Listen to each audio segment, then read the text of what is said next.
Gloria a Dios. Aleluya.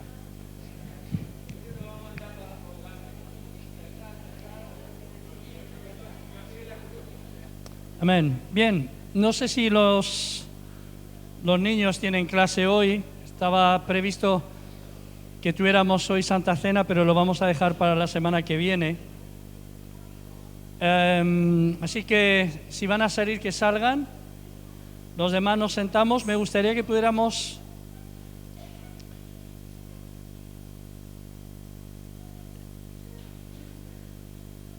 estar en silencio, por fin, no por fin, sino por fin, por favor, para no distraernos, porque yo creo que Dios nos quiere hablar. No sé cuántos de vosotros, estoy mirando, son las 11:55 minutos, no sé cuántos cuando venimos a este local, no voy a decir la iglesia, porque la iglesia somos nosotros, venimos con expectativas, expectantes, como cuando vas a ver una película que se te ha anunciado mucho y luego a lo mejor es un tostón de película, ¿no?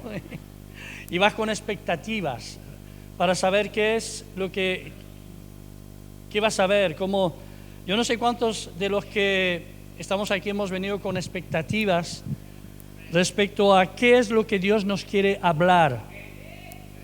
¿Cuántos habéis orado para que Dios hable? ¿Y cuántos tenéis un corazón abierto para que Dios os hable? Y yo creo que Dios nos va a hablar en esta mañana y espero que Dios me dé dirección y que diga lo justo. Me refiero que no me alargue más ni añada más, pero tampoco menos de lo que Dios nos quiera decir. Y yo quiero invitarte a abrir la Biblia en Mateo, en el capítulo 18, porque quiero hablar de la oración en esta mañana. Antes alguien me ha preguntado, ¿me puedes decir algunos versículos para tenerlos preparados para proyectar?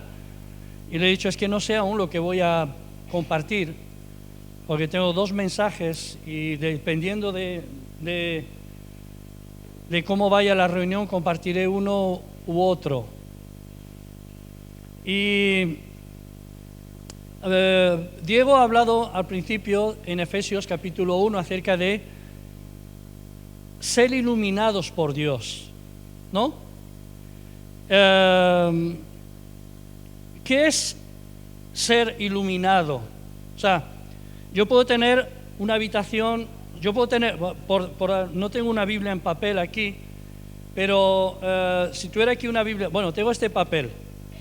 Yo puedo tenerlo todo preparado, puedo tenerlo escrito, puedo tener mi escritorio, pero si no está la habitación suficientemente iluminada, si no hay luz suficiente para poder leer, no voy a poder leer aunque lo tenga delante de mis ojos. Entonces, cuando se habla de iluminación, es como si de una manera Dios me llevara a entender lo que no he podido entender hasta el día de hoy. La iluminación es dar a entender cosas que hemos visto, tal vez hemos leído, tal vez conocemos, pero no las hemos recibido aún como debemos de recibirlas para llegar a entenderlas de verdad. Y yo en esta mañana, yo sí que le pido a Dios que ilumine nuestros corazones porque lo necesitamos y que nos ilumine o sea, que no sé si iluminar con su palabra, sino que nos ayude a ver y a entender su palabra para que nosotros podamos ponerla en práctica. El viernes estábamos escuchando la lección 9 del curso que estamos dando y hablaba acerca de qué es ser cristiano, el cristianismo. Los que estuvisteis, os acordáis de lo que se compartió, ¿verdad? Y se hablaba de que estamos en progreso, yo no soy transformado automáticamente. Yo entrego mi vida a Cristo en la forma como sea, hago la oración de fe, como solemos llamarla, y empieza un proceso en mí de santificación. Y vimos que la palabra es separado.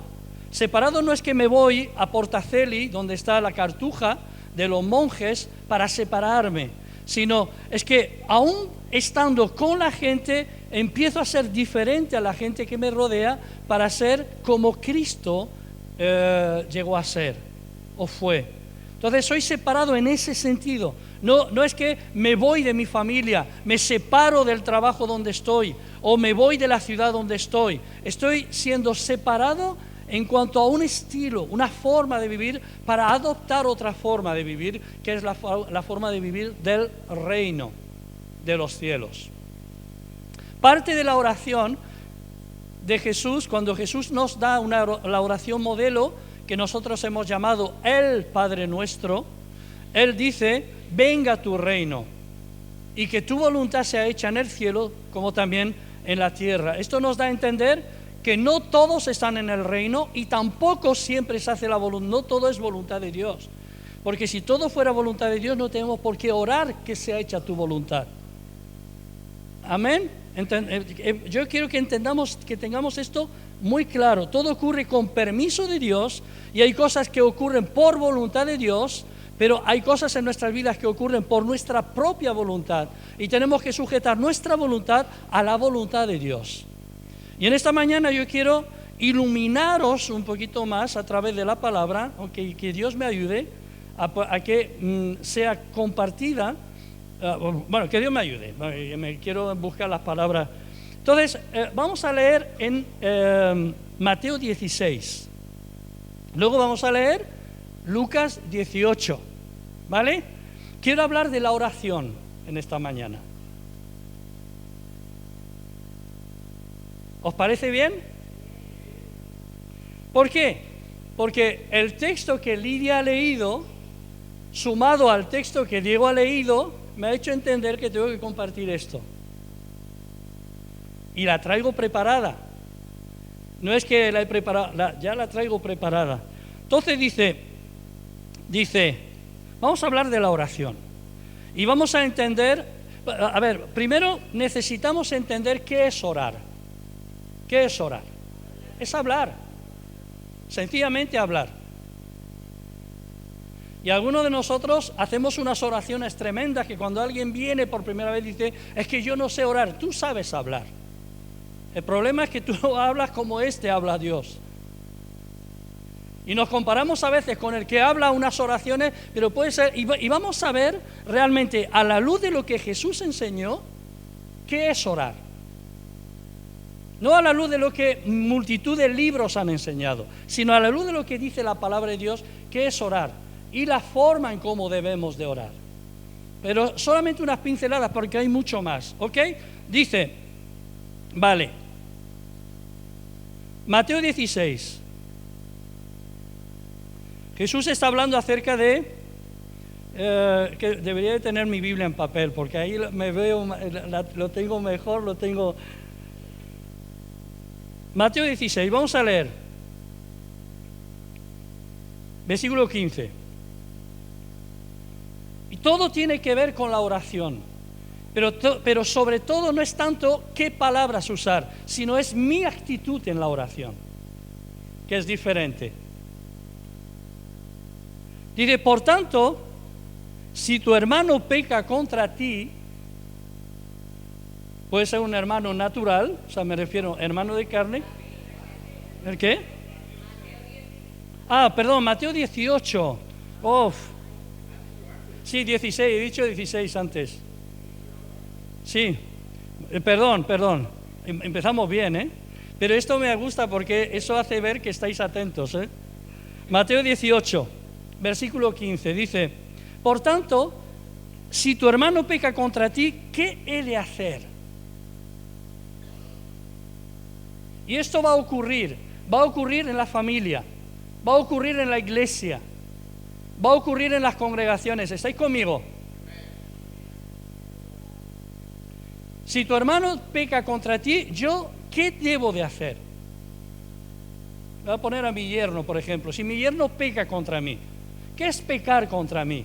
Puede ser que me falte el respeto. Puede ser que un día se enfade conmigo. Puede ser que me haga una jugarreta.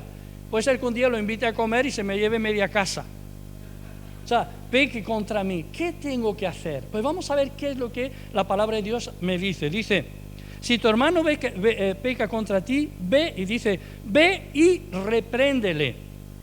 Ahora, entendamos qué significa reprender. Reprender no es ir a echar la bronca. Te ato y te reprendo en el nombre de Jesús porque mira lo que me has dicho. Que el fuego del cielo caiga sobre tu vida, ¿no? Reprender es llamarle la atención por un hecho que está mal para que corrija lo que está mal. Eso es reprender. Y se puede reprender con amor, hermanos, sin ira, sin gritar. ¿Estás conmigo? Lo que tienes que hacer, si tu hermano peca contra ti, no vayas diciéndolo por ahí. Mira lo que me ha hecho Diego, es que el otro día estábamos, es que no me saludó, es que se cruzó con... No vayas hablando, háblalo con él. Háblalo con la persona que te ha hecho daño. Pero el primer lugar donde yo tengo que empezar eso es en mi casa, con mi esposa, con mis hijos, con mi familia. Porque si no sé hacerlo con mi familia, tampoco lo haré fuera de mi familia. ¿Vale? Y a mí me encanta el Señor Jesús. Hay una serie que el otro día lo estaba hablando con Tato, con algunos que la estoy viendo, que se llama The Chosen. No sé si lo he dicho bien en inglés. Los elegidos. ¿Chosen? ¿Cómo se dice en inglés? Te pillaba ahí. Estabas pensando en el euro de Uganda. Perdón, Julius, perdona. Sí, los elegidos. Que te presentan a un Jesús tan natural que me encanta. Si la podéis ver, fenomenal. Y me encanta cómo enseña, de una manera sencilla y natural. Te animo a verla. Entonces, vamos a ver realmente cómo Jesús enseñaba. ¿Qué es lo que Jesús enseñaba? Dice, repréndele estando tú y él solos. ¿Por qué solos? Porque no le avergüenzas delante de nadie.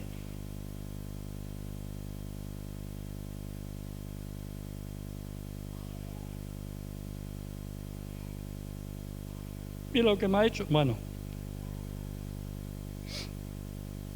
Dice, si te oyere, o sea, si te escucha, ¿qué has hecho?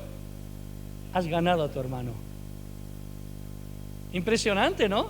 Algo tan sencillo como lo complicamos a veces nosotros teológicamente hablando. Tan sencillo. Dice, ahora, si no te oyere, ahí sí, toma contigo a uno o dos para que, de acuerdo a la forma judía de hacer las cosas, ¿no? Delante de testigos, dice, toma contigo a uno o dos testigos, dice, para que en boca de 2 o 3 testigos conste toda palabra. O sea, para que alguien diga, es que Juan ha querido arreglarse con Diego, pero Diego ha pasado de él. Es que ya tengo testigos. No, de verdad que he querido arreglar, pero él no me hace caso. ¿Vale? Dice, si no los oyere a ellos, dilo a la iglesia. Se está poniendo cruda la cosa, ¿no? Y si no oyere a la iglesia, tenle por gentil y publicano. Ahora, ¿qué significa tener a una, o sea, gentil? Para los que no lo entienden, pues yo necesité aprender qué era un gentil. Gentil era un no judío. O sea, en pocas palabras estaba diciendo Jesús, estaba hablando a judíos, está diciendo, si no te escucha, toma 2 o 3 testigos. Si no escucha a los testigos, delante de los ancianos, delante de la iglesia, si no escucha a la iglesia, ni siquiera a la iglesia, tenlo a la asamblea, tenlo por un gentil, o sea, tenlo como si fuera, como un romano, como alguien que no conoce a Cristo, como alguien que no es del pueblo de Dios, o publicano. La diferencia que había con el publicano es que el publicano era un judío que trabajaba para el gentil, o sea, que trabajaba para los opresores. Entonces dice, lo tienes que tratar como a un gentil y como un publicano. Ahora la pregunta es, ¿Cómo trató Jesús a los gentiles y a los publicanos? ¿Cómo los trató? ¿Cómo los trató Jesús? Efectivamente. ¿Vale? Es alguien que no conoce, no ha tenido un encuentro, aunque viene a la iglesia, no sabe, pero yo cómo tengo que tratarle. Le tengo que tratar como Jesús trató a los gentiles y a los publicanos. Y todo el contexto está hablando acerca de cómo debo ser yo frente a aquel que me ofende. Todos los que estamos aquí hemos sido ofendidos alguna vez o hemos ofendido. Si tú has ofendido a alguien, ¿cómo te gustaría que te trataran? Pues en la forma en cómo te gustaría que te trataran, tienes que tú que tratar a esa persona. Y luego dice el versículo 18, de cierto os digo que todo lo que atéis en la tierra será atado en el cielo, y todo lo que desatéis en la tierra será desatado en el cielo. Y luego dice, otra vez os digo que si dos de vosotros se pusieren de acuerdo en algo en la tierra acerca de cualquier cosa que pidieren, les será hecho por mi Padre que está en los cielos. Porque donde dos o tres estén congregados en mi nombre, allí, estoy yo en medio de ellos.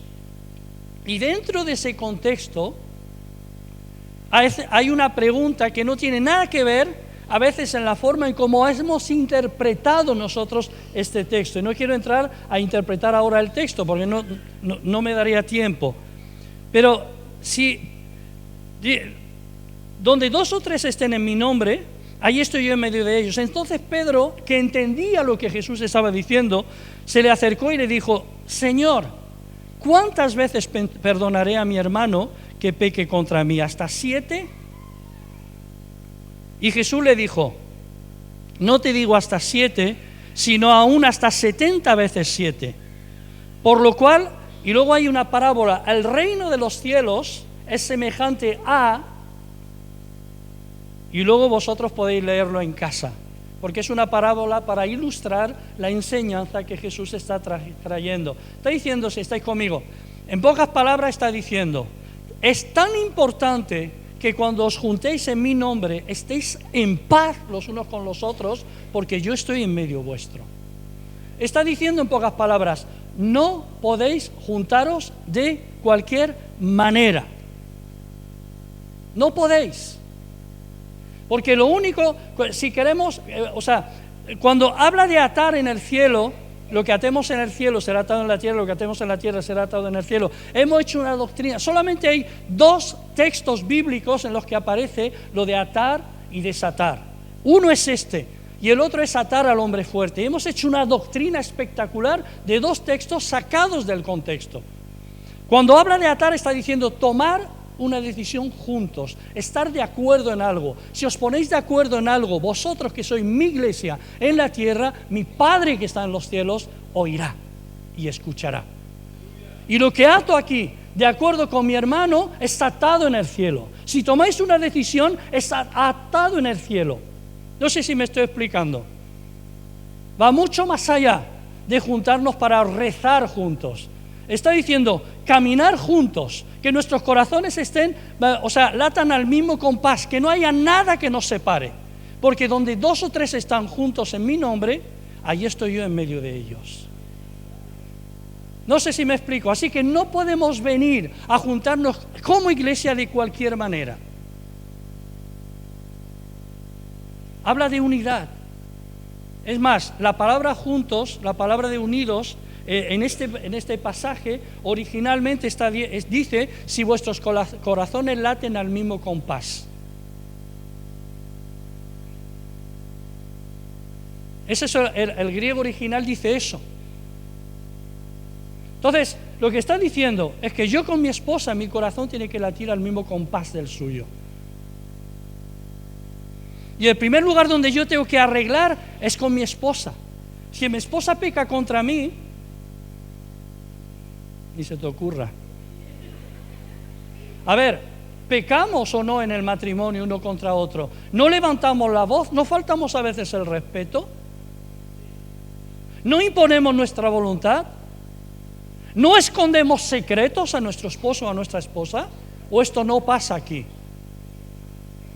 Y la pregunta es, cuando escondes un secreto a tu esposo o a tu esposa, ¿por qué lo haces? No, ¿por qué lo haces? Porque, broma aparte, ¿por qué lo haces? ¿Estás conmigo? Entonces, si somos hijos de Dios y hemos nacido de nuevo y somos cristianos, el cristianismo, escúchame, el cristianismo no se trata de seguir unos sacramentos religiosos, se trata de vivencia, se trata de cultura, se trata del reino de los cielos, se trata de amarnos los unos a los otros y amar a la gente que no conoce a Cristo. Y si uno de entre nosotros falla y peca contra nosotros, nosotros le tenemos que tratar como Cristo le hubiera tratado. Amén.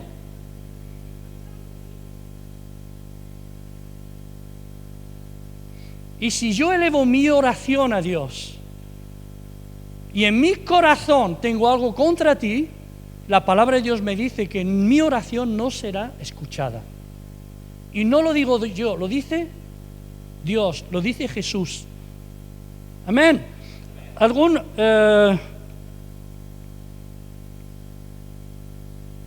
A ver, se ha hablado antes de tener un culto de acción de gracias y tal. Normalmente cuando llegamos a final de año solemos analizar cómo ha sido el año y empezamos a valorar el año de acuerdo a, bueno, pues he conseguido una casa, tengo un coche nuevo, no me ha faltado el dinero y tal. Pero yo quisiera que cambiáramos el chip. En lugar de ver las cosas que han venido a nuestra vida en lo material, ¿por qué no tú miras hacia tu corazón, hacia ti mismo y empiezas a analizarte para ver si 2022 ha sido un buen año para ti? En el sentido, ¿soy mejor esposo al final del 2022 que en enero del 2022? ¿Soy mejor hijo de Dios? ¿Soy mejor creyente? ¿Soy mejor hijo? ¿Soy mejor padre? ¿Soy mejor abuelo? ¿Soy mejor hermano en la fe? ¿He crecido en esto?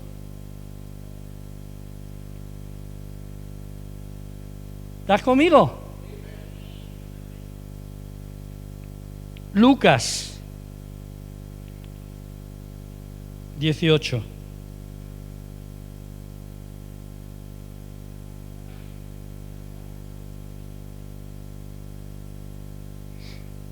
Vale. Dice, también les refirió Jesús una parábola sobre la necesidad de orar siempre y no desmayar. I repeat. También les refirió Jesús una parábola sobre la necesidad de orar siempre. ¿Qué es lo que Lidia ha leído antes? Y no desmayar. Y luego les relata la historia de una mujer que quería que se le hiciera justicia y se arrima a un juez injusto. Dice que ni temía a Dios ni respetaba al hombre. Aquella viuda, una mujer viuda, le machacó de tanto al juez, fue tantas veces al juez que al final el juez le dio lo que ella quería. Dice, no sino para que lo dejara en paz. Y dice que Jesús les refirió esta parábola como una enseñanza acerca de orar siempre y no desmayar. De ser constantes en la oración. El apóstol Pablo dice en Romanos 12:12, dice, gozosos en la esperanza, sufridos en la tribulación, constantes en la oración. En 1 Tesalonicenses 5 dice, estad siempre gozosos, orad sin cesar. Amén. Orad sin cesar. La pregunta es, ¿realmente sabemos orar? Hay mucha enseñanza, Jesús nos dejó mucha enseñanza. O sea, cuando Él hablaba de la oración, Él decía, no seáis como los hipócritas y los fariseos. Porque ellos cuando les gusta orar en las esquinas de las plazas, levantando sus manos para ser vistos por los hombres. No uséis vanas repeticiones, pensando que por vuestra palabrería vais a ser escuchados. Entonces, ¿por qué no hacemos caso a esas enseñanzas de Jesús? ¿Por qué no tomamos esas enseñanzas? Constantes en la oración, como dice el apóstol Pablo. Que la oración sea como el respirar nuestro de cada día. Si algo te va a ayudar a crecer, es cuando tú vas a la presencia de Dios. Si algo te va a ayudar a que entiendas la palabra, es yendo tú a la presencia de Dios. Escucha, vivimos mucho de oraciones de otros. Ora tú a tu manera, como tú eres. Pero sobre todo, y lo vamos a ver ahora, Lucas 18, hay un ejemplo de 2 hombres que subieron a orar.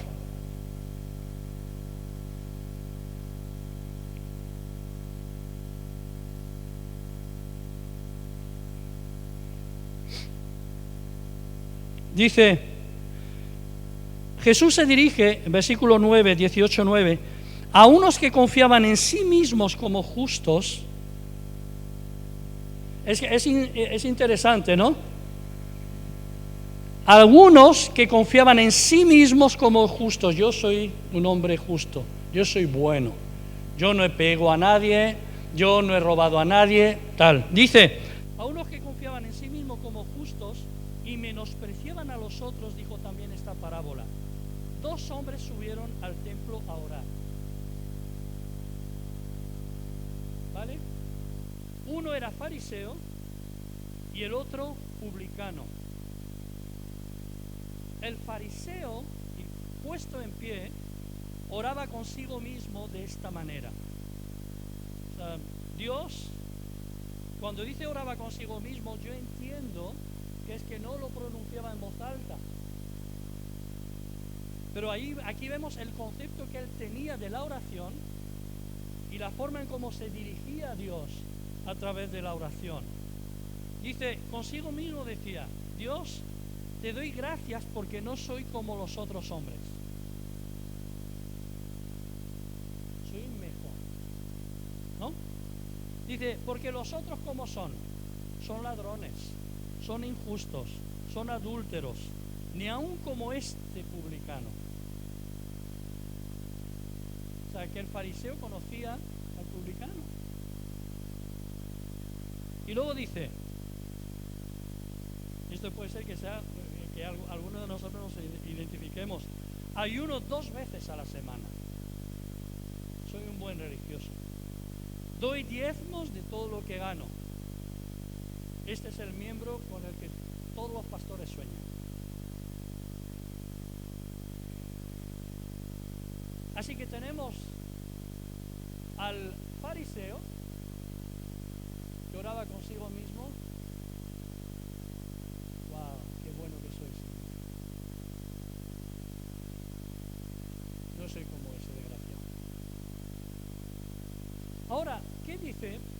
Y volvamos a Mateo 18, no vamos a leerlo, sino a recordar lo que Jesús dice respecto a cómo tenemos que tratar a aquellos que no han entendido el Evangelio, como gentiles y publicanos. Entonces, ¿cómo trató Dios a este publicano? Tenemos ahí al miembro de la Iglesia Evangélica Nueva Vida de Chiribella orando consigo mismo. Te doy gracias, Señor, porque soy español. Te doy gracias, Señor, porque pudiendo haber nacido mujer, he nacido hombre. Gracias, Señor. Te doy gracias, Señor, porque, oh Dios, hago esto, hago aquello. Todos los años voy a Cuba y llevo mi dinero a los pobres. Te doy gracias. Tú sabes cómo soy, Señor. No soy como, no digo nadie por si acaso, ¿no? Como el pastor, no. Ahora, rápidamente, y espero que se entienda bien esto. O sea, porque, hermanos, si aplicamos las enseñanzas de Jesús, por seguro que somos diferentes. Y la gente nos va a ver diferentes, no como religiosos, sectaristas, fanáticos religiosos, sino van a querer ser como nosotros. Porque vamos a ser atractivos, no físicamente, yo sé que yo soy atractivo físicamente, pero de verdad, sino atractivos, les atrae nuestra forma de ser, quieren estar con nosotros. ¿Te has parado a pensar el por qué la gente no quiere estar contigo? Puede ser porque sea repelente. Pero la gente quería estar con Jesús. Los niños querían estar con Jesús. Las mujeres se peleaban por estar con Jesús. No se peleaban. Allí venían para estar con Jesús. Los discípulos sí que se peleaban para estar más cerca de Jesús. ¿Qué tenía Jesús? Que era tan atractivo, tan atrayente, su estilo de vida. Su estilo de vida marcó una diferencia. Ahora el publicano, dice el versículo 13, mas el publicano estando lejos, no se atrevía el publicano, él sabía cómo era. Dice que no quería ni aún alzar los ojos al cielo, sino que se golpeaba el pecho diciendo, Dios, sé propicio de mí, porque soy pecador. Dice, lo que me encanta de Jesús, dice, os digo que hablando del publicano, descendió a su casa justificado antes que el otro. ¿Por qué? Porque fue sincero en su corazón. Porque cualquiera que se humille, se enaltece, será humillado, y el que se humilla será enaltecido. Aquí tenemos un ejemplo de actitud cuando yo me acerco a Dios en oración. Amén. No sé si... Amén. Y luego lo bueno, ¿por qué? A ver, ¿cuántos de los que estamos aquí somos dignos de poder acercarnos delante de Dios? Ninguno. Ninguno lo merecemos, ninguno somos dignos. Pero por el sacrificio de Jesús, todos podemos acercarnos a Dios. Y mi oración va a ser escuchada de acuerdo a la motivación de mi corazón y la actitud de mi corazón. No por mis palabras, sino por mi corazón. Por mi corazón. Dice Hebreos 4, 14 y 16, dice, el autor de Hebreos está hablando de Jesús, está hablando de que Dios nos habló por los profetas, está hablando, pero en los últimos tiempos nos ha hablado por su Hijo, a través de su Hijo. La palabra de Dios nos dice que Jesús es la imagen visible del Dios invisible. Está hablando de Jesús y luego dice, Hebreos 4, 14 dice, por tanto, ese por tanto es algo que sigue en consecuencia, después de todo lo que he dicho, por ese motivo, dice, teniendo un gran sumo sacerdote que traspasó los cielos, y dice, este sumo sacerdote es Jesús, el Hijo de Dios, retengamos nuestra profesión. Y luego voy a saltar un poquito y dice, sino uno, hablando de Jesús, que fue tentado en todo según nuestra semejanza, pero sin pecado. Acerquémonos pues confiadamente al trono de la gracia para alcanzar misericordia y hallar gracia para el oportuno socorro. Esto es lo que alcanzó el publicano. Gracia en la presencia de Dios. No sé si lo podemos entender. Tú puedes acercarte a Dios no por tus méritos, sino por los méritos de Cristo. Y acercándote a Dios, tú que eres un pecador, en la gracia de Dios, frente a la gracia de Dios, dentro de la gracia de Dios, en el trono de la gracia de Dios, tú vas a alcanzar misericordia. Solo el pecador puede alcanzar misericordia. ¿Por qué solo? Porque si no hay pecado no necesitas de misericordia. Porque el pecado habla de perdón, la misericordia. La misericordia, no sé si lo he dicho bien, misericordia habla de perdón. Misericordia habla de que aún siendo yo, como este publicano, malo, yo puedo acercarme a Dios por el sacrificio de Jesús. Y allí encontramos misericordia, o sea, perdón, y también encontramos lo que mi alma necesita, el oportuno socorro para mi alma. Amén. Y dice, entonces, ¿cómo puedo yo acercarme a Dios? Confiadamente. Confiado no en mí, no en que soy justo como el fariseo. Porque o sea, nadie va a ser salvo por las obras, pero por la obra de Jesús hemos sido justificados delante de Dios. Entonces podemos acercarnos confiadamente ante el trono de la gracia. ¿Sabes? Hay mucha gente que no se acerca a Dios porque no se siente digno. Precisamente porque no te sientes digno es porque te tiene que acercar a Dios. Pero confiadamente, confiando en que hay alguien entre Dios y nosotros, su nombre es Jesús, el sumo sacerdote, el que dio su vida por nosotros, Él que sabe cómo tú eres y cómo yo soy. En pocas palabras, la palabra de Dios dice que Jesús es nuestro abogado, es quien aboga delante del Padre por nosotros. Es como diciendo, a ver, yo sé cómo son, he vivido como ellos, sé lo que sienten, sé a lo que se enfrentan, sé lo que viven cada día, son pecadores. Yo sé, los conozco, he sido como uno de ellos. La diferencia con Jesús es que Jesús no cayó en ninguna de las tentaciones sin pecado y por eso pudo tomar nuestro lugar como sacrificio por nosotros. Por eso podemos acercarnos, no porque yo lo merezca. Si yo entiendo esto y se me revela, o sea, no es por mis méritos, no es porque yo lo merezca, es por pura gracia. Es por pura gracia. Si dependiéramos de nuestras obras, nadie sería salvo. Pero por pura gracia. Y la palabra de Dios dice que tengo que acercarme confiadamente. Confiadamente significa con fe. Aquel que se acerca a Dios tiene que creer que le hay, porque sin fe es imposible agradar a Dios. Confiadamente. Y la otra forma, en Hebreos 10 dice, así que teniendo libertad para entrar en el lugar santísimo por la sangre de Jesucristo. Una cosa es el trono de la gracia, otra cosa es entrar donde está la presencia de Dios.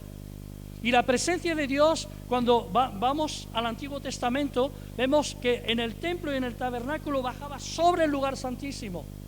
Y no vamos a dar un estudio ahora, no hay tiempo para saber cómo era, dónde estaba, qué había en el lugar santísimo. Sobre ese lugar bajaba la presencia de Dios y nadie podía entrar a ese lugar y seguir viviendo. Dice la Biblia que solamente el sumo sacerdote, el día del perdón, el día del Yom Kippur, después de un determinado sacrificio, él podía entrar, el sumo sacerdote, y entraba de espaldas, porque decía que si el sacrificio no era aceptado por Dios, el sumo sacerdote moría en el acto por entrar en la presencia de Dios. Esto es lo que dice la Biblia en el Antiguo Testamento. Pero cuando Jesús murió en la cruz del Calvario, dice que entre todos los milagros que ocurrieron, el día de su muerte, que hubo terremoto, que los sepulcros, algunos muertos, eso dice los evangelios, resucitaron, se hizo oscuridad a las 3 de la tarde, era oscuro. Todo esto el día que murió el creador de los cielos y de la tierra, nuestro Señor. Dice que otra cosa también ocurrió. Y ahí se espantaron los sacerdotes, que el velo que separaba el lugar santo del lugar santísimo se rasgó en dos. Y dice la Biblia, la palabra, que se rasgó de arriba a abajo, no de abajo a arriba. No fueron los hombres que lo rasgaron, fue Dios mismo que rasgó, para que a través de Cristo ahora nosotros podamos entrar a la presencia misma de Dios, cubiertos con la sangre de Jesús. Y por eso el Padre nos acepta, y por eso nuestros pecados son perdonados, y por eso yo puedo acercarme confiadamente, no por mis méritos, sino por sus méritos. Y allí en su presencia es cuando yo abro mi corazón y le digo: Señor, me encuentro así, te necesito. Tengo un problema, me falta el dinero, no me vienen los papeles, y lo pones delante de Dios. Y lo pones confiadamente, con fe, creyendo, no me alcanza el dinero, tu situación, o me gustaría que mi familia te conociera, que sean salvos, Señor. Y ahí derramas tu corazón delante de Dios. Señor, no soy digno, Señor, pero Jesús murió por mí en la cruz del Calvario. Señor, no soy digno de que me escuches. Como dijo aquel, no soy digno de que vengas a mi casa, aquel centurión. Pero di la palabra y mi criado será sano. Si podemos entender lo miserables que somos, quiero que se entienda bien esta palabra, pero cuánto Dios nos ama. Y a pesar de ser tan miserables, su amor, dice la Biblia, que siendo aún pecadores, Cristo murió por nosotros. O sea, no murió después de que nosotros nos arrepintiéramos, murió siendo la humanidad pecadora. Entonces, no hay nada tan grande como entender eso. Es mucho más grande que la lotería de Navidad. Es mucho más grande que te toque el gordo. Es mucho más grande que seas el más guapo de sobre la tierra. Todo esto es lo que el mundo ofrece. Pero nosotros no somos del mundo. Somos hijos de Dios. Somos cristianos. Y se lo debemos al que murió y resucitó de entre los muertos. ¿Qué dice? Para no alargarme. Dice, teniendo libertad. Di conmigo, libertad. Soy libre para entrar a la presencia de Dios. Dice, teniendo libertad para entrar en el lugar santísimo por la sangre de Cristo, no por mis méritos, no como el fariseo, dice, por el camino nuevo y vivo que Él nos abrió a través del velo, el velo que se rasgó, esto es, de su propia carne, y teniendo un gran sacerdote sobre la casa de Dios, que es Jesucristo, que dice, acerquémonos con corazón sincero.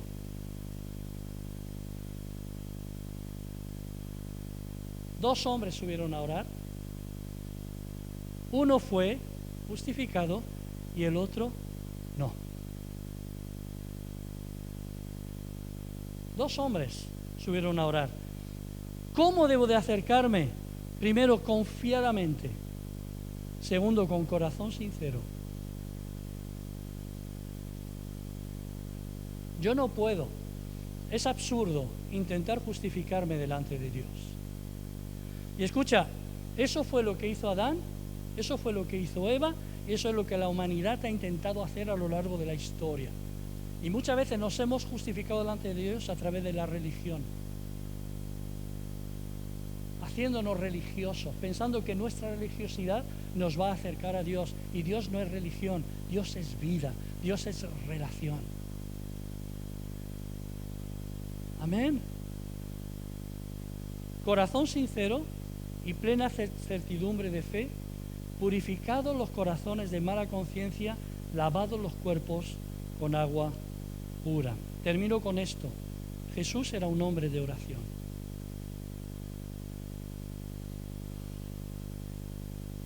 Y su forma de orar, de comunicarse con el Padre, le llamó la atención a sus discípulos, que eran personas que habían aprendido a orar en la sinagoga o en casa. Y ellos le dijeron, Señor, enséñanos a orar. Y Jesús les da unas enseñanzas, unos detalles sencillos acerca de cómo orar. Pablo era un hombre de oración. Por eso él dijo, orad sin cesar, constantes en la oración. Mi pregunta en esta mañana es, ¿sabemos orar?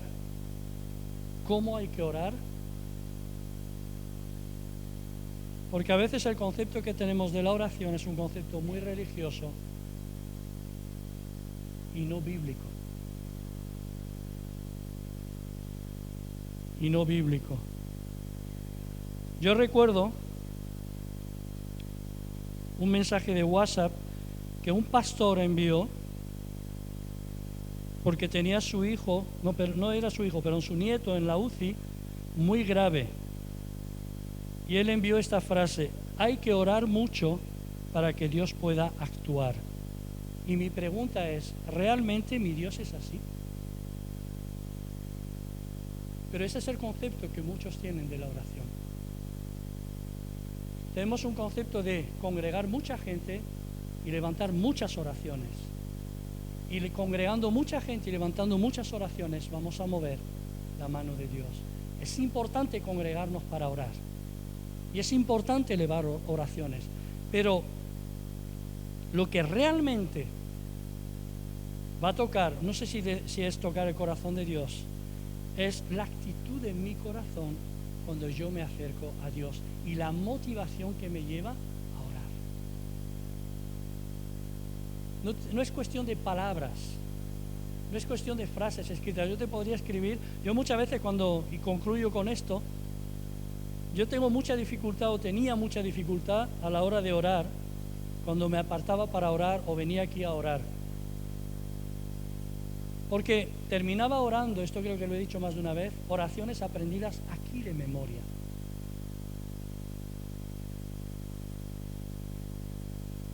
Aquí, que nosotros hemos hecho. Y muchas veces, muchos cristianos oramos oraciones de memoria, aprendidas de memoria. A veces cuando estamos en grupo, yo sé que esto aquí no pasa, oramos oraciones no a Dios, sino con la excusa de que oramos a Dios, oramos oraciones para que los demás escuchen una predicación. Eso es verdad, es así.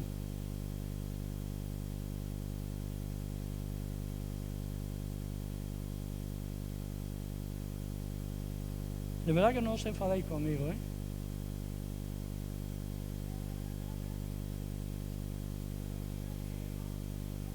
¿Verdad? Gracias. Qué bonita eres, Pili. Amén. Es que tenemos que volver, de verdad, hermanos, tenemos que volver a la Biblia. Yo he leído libros de oración, libros acerca de la oración he leído ni tan solo una hora, Armas para la Guerra Espiritual, un montón de, ahora no me acuerdo, pero he leído un montón de libros buscando la mejor manera de orar. Hasta que al final paras y dices, la enseñanza acerca de la oración no está en los libros, está en la palabra. ¿Cómo oraba Pablo? ¿Cómo actuaba Jesús? Concluyo con estos dos ejemplos. Cuando Jesús vienen y le dicen, a ver, Jesús tenía una relación con el Padre y esa relación le llevaba a saber qué hacer en todo momento. Jesús tenía un primo que se llamaba Juan, al que llamaban el Bautista. Conocemos, ¿no?, la historia. Y le dice, Juan está encarcelado. Han pillado a Juan. Dice, y está en un momento de crisis espiritual o de crisis de fe. Porque los discípulos de Juan le preguntan a Jesús y le dicen, hemos venido a preguntarte para decirle a Juan si tú realmente eres el Mesías, el que había de venir, o esperaremos a otro. Todos tenemos crisis de fe. ¿Qué hizo Jesús? ¿Qué habrías hecho tú? A lo mejor llamar al pastor, hay que ir a visitar a Juan a la cárcel. Que está bien, no sé si me explico. Pero Jesús, que vivía en comunión constante con el Padre, Él no levanta una oración diciéndole al Padre que libre a Juan de la cárcel. Es más, al final mataron a Juan, le cortaron la cabeza, porque el ministerio de Juan, el tiempo había terminado, preparó el camino del Señor. Lo que Jesús hace es ir y hacer saber a Juan esto. Los cojos andan, los mudos hablan, los ciegos ven, y a los pobres les es predicado el Evangelio. Y sabéis, Yo me imagino, pienso, que cuando los discípulos fueron a Juan y le dijeron, los mudos hablan, los ciegos ven, los cojos andan, a los pobres les ha predicado el Evangelio, Él es el Mesías, que Juan murió en paz.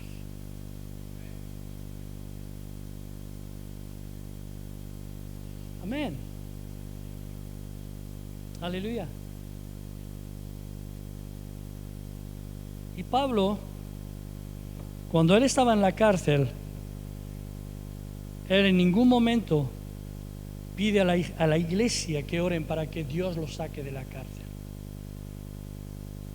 Lo que él pide a la iglesia que oren por él, para que él pueda predicar con más efectividad el Evangelio.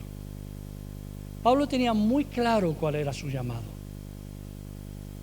Entonces, lo que quiero decir es que muchas veces nosotros oramos lo que nos gustaría ver.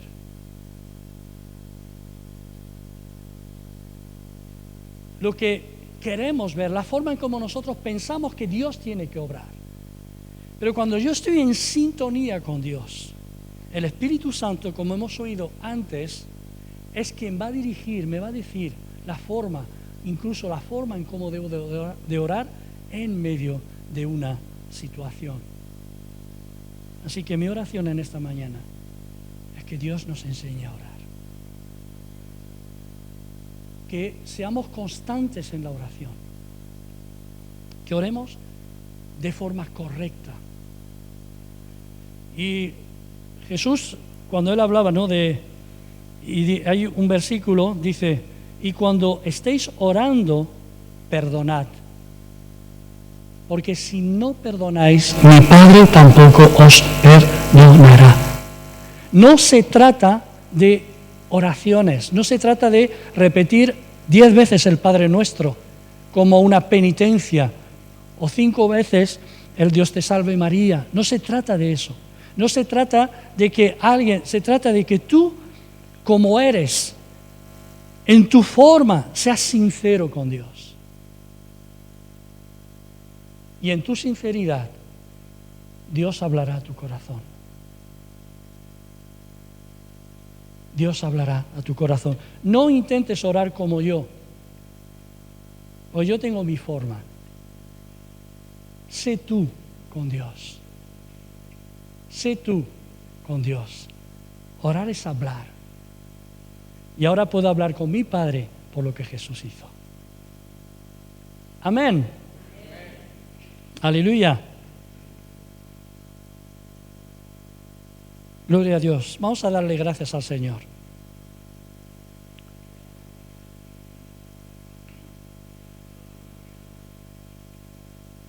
Hay mucho más para hablar de la oración. Alabanza, adoración, acción de gracias, petición, intercesión. Hay mucho más para hablar.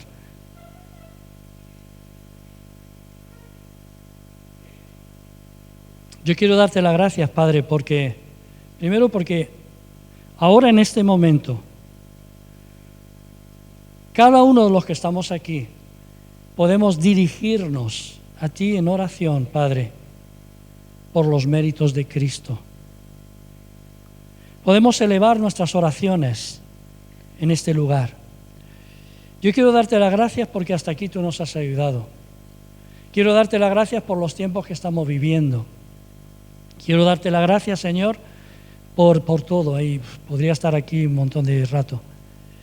Pero sobre todo quiero darte las gracias, Señor, por el amor que tú nos tienes, por la misericordia, por tu trono de gracia, Señor, por poder entrar al lugar santísimo, ahí donde ningún judío pudo entrar, solo el sumo sacerdote. Nosotros ahora podemos por la sangre de Jesús. Quiero darte las gracias, Señor, porque aún no está la palabra en mis labios, que tú ya sabes lo que voy a decir. Te doy gracias, Señor, porque tú sabes qué necesidades tengo aún antes de que yo te lo pida. Quiero darte las gracias porque Jesús nos dijo que pedid y se os dará. Y yo quiero rogarte, Dios, que de verdad nos ayudes a entender tu palabra, nos ayudes a ser hombres y mujeres de oración. Señor, de rodillas o de pie, con nuestras manos levantadas, pero que seamos hombres y mujeres que se comunican contigo, Padre. Quiero pedirte que nos guardes, Señor, de todo engaño del maligno que nos hace creer que no somos dignos, que nos tiene a veces atados con complejos de culpabilidad, Señor, mirando al pasado. Quiero darte las gracias porque en la cruz del Calvario Jesús murió por todos nuestros pecados, que Él nos hizo libres y libremente ahora podemos entrar al trono, ante el trono de tu gracia y al lugar santísimo. Señor, te adoro en esta mañana y muchas gracias por mis hermanos y por tu palabra. Gracias en el nombre de Jesús. Amén.